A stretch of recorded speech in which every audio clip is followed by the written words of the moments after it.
внедрения на территории СНГ, России, Европы. Элекке заманда хәйриячелек байларга, сәүдәгәрләргә генә хас булган. Бүген вәзгыять башка. Күңелендә йөткән һәр кеше булдырылганча мохтаҗларга ярдәм күрсәтергә ашыга. Бу активлык ушагына утынны төрле хәйрия чаралары өсти.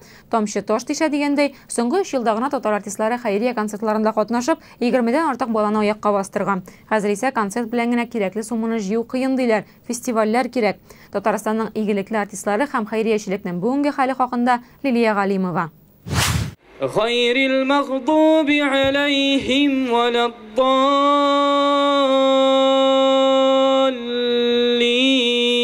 Изге эшне дуга белән башлап җибәрү гадәте бар. Балалар үлем хәлендә ятканда дугадан тыш акча да кирәк. Шул максаттан күп кенә чаралар уздырыла. Инде менә гади концерт кына да аз, фестиваль кирәк. Рөстәм Исхакый милләттәшләр арасында журналист буларак кына түгел, бәхетле бала фонды рәисе булып та танылды. Эшчәнлекне киңәйтеп, фондны тәкъдир итте. Биектау районында урнашкан Иске Казан дәүләт музей тыюлыгында Иске Казанда милли моңнар концерты иде ул.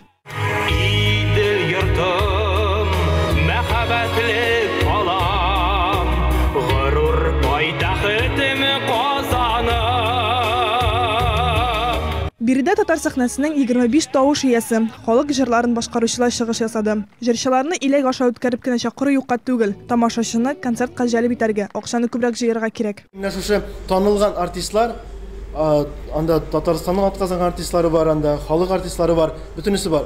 Менә шуларның исемнәре, дан дәрәҗәләре алып килсен иде шушы урынга дип. Чөнки урынны әле бик күп халык белми. Безнең халык ияләнгән Казандагы концертны гына карарга.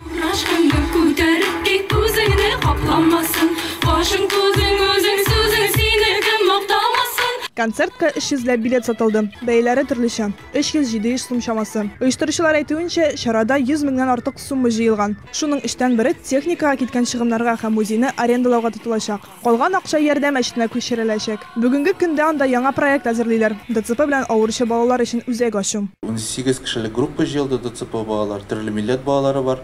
Моналар бөтенесе дә шул мәчеткә килеп, атнага 3-4 тапкыр укыячаклар.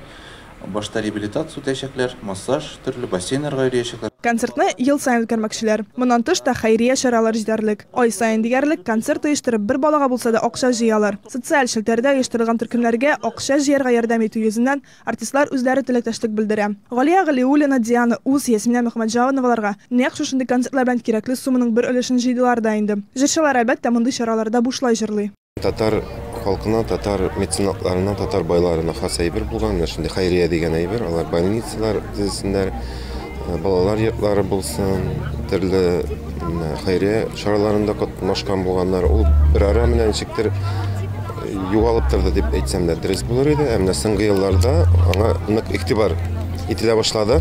Мохтаҗ кешегә әлбәттә нинди генә ярдәм булса да, ул бәлки акчалата гына түгел, нинди рухи яктан ярдәм булса да, җылы сүздә кайчакта ташларны эретә диләр, бит шуңа күрә кирәк әлбәттә кешенең күңелен күрергә, бераз күтәреп җибәрергә аның күңелен. Мохтаҗлар белән бергәләшеп тә җырлый артистлар. Җитди авыру лейкоздан интегүче Кәрим Мөнир Ахмаев белән Алмагышлар җырын яздырган.